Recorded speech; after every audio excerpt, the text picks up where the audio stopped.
Hi everyone and welcome back to my Basics of Flight Mechanics class. So today we're going to be covering the three-dimensional free DOF EOMs, and I realized that the first question which may spring to your mind is how is it possible to have three DOF EOMs in three dimensions? And the reason is because the author actually uses what's called a point mass model, and that is we're not concerned with the rigid body of the aircraft as a whole, but rather the movement of its center of mass. So the center of mass is essentially allowed to move along the x-axis, y-axis, and z-axis, and these are your three translational degrees of freedom. However, mathematically, they will be represented by the movement of the velocity vector of the center of mass, and that is that the velocity vector may change its magnitude, and that will change how fast the CG moves along its path. The velocity vector may rotate vertically, and that will change the vertical direction of a CG motion. And finally, the velocity vector may rotate horizontally, and that will change the horizontal direction of a CG motion. So these are your equations, and what I want to focus on initially are the velocity components at the top, and that is x dots, y dots, and h dot. So what you have to do is to represent your velocity vector in three dimensions and project it onto the horizontal plane, that is the xy plane, and that will yield the cosine of gamma. And then you need to project that projection onto the x-axis, and that is going to be the cosine of gamma times cosine of psi. Then you have to project that onto the y-axis, and that is the cosine of gamma times sine of psi. And finally, the vertical component of the velocity vector, and that is the projection onto the h-axis, is going to be equal to v sine of gamma. So this is exactly what you see at the top. And in terms of the next equation, v dot, I'm not going to go over it because it's exactly the same as the one we've seen last time, and for that reason I'm not going to repeat it. So in terms of psi dots, g over w is essentially equal to 1 over m.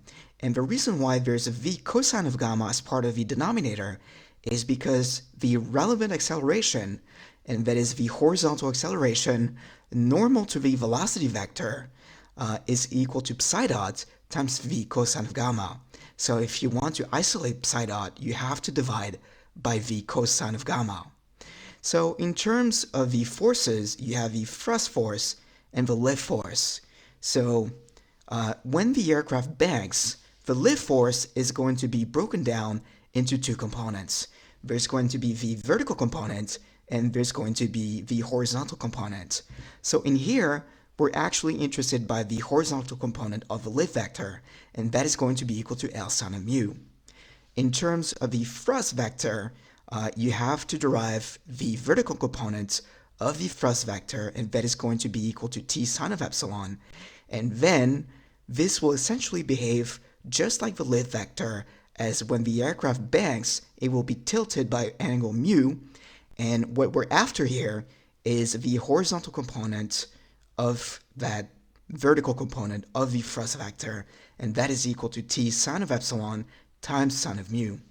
So the sign of these forces are going to be determined by the sine of mu, and that is it a positive bank angle or is it going to be a negative bank angle?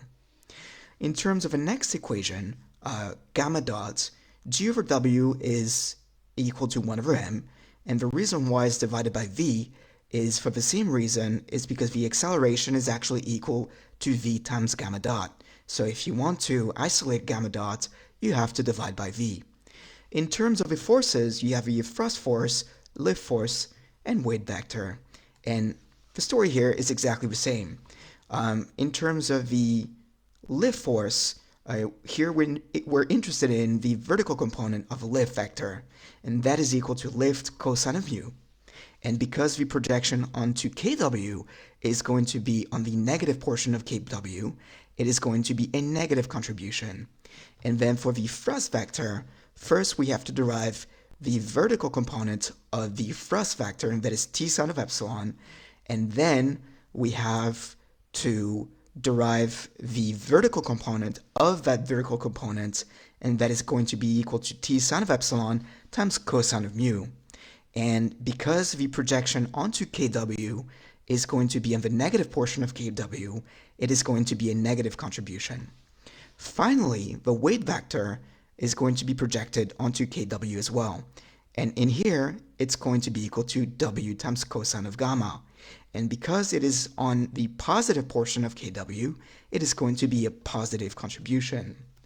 So finally, you see here in the equation that thrust and lift are positive and weight is negative, and that is exactly the opposite of what we've just said. So why is that? And the reason is because of what you see on the left, and that is that the acceleration is actually equal to minus v times gamma dot. So if you want to isolate for gamma dot, you have to multiply the right side by minus 1.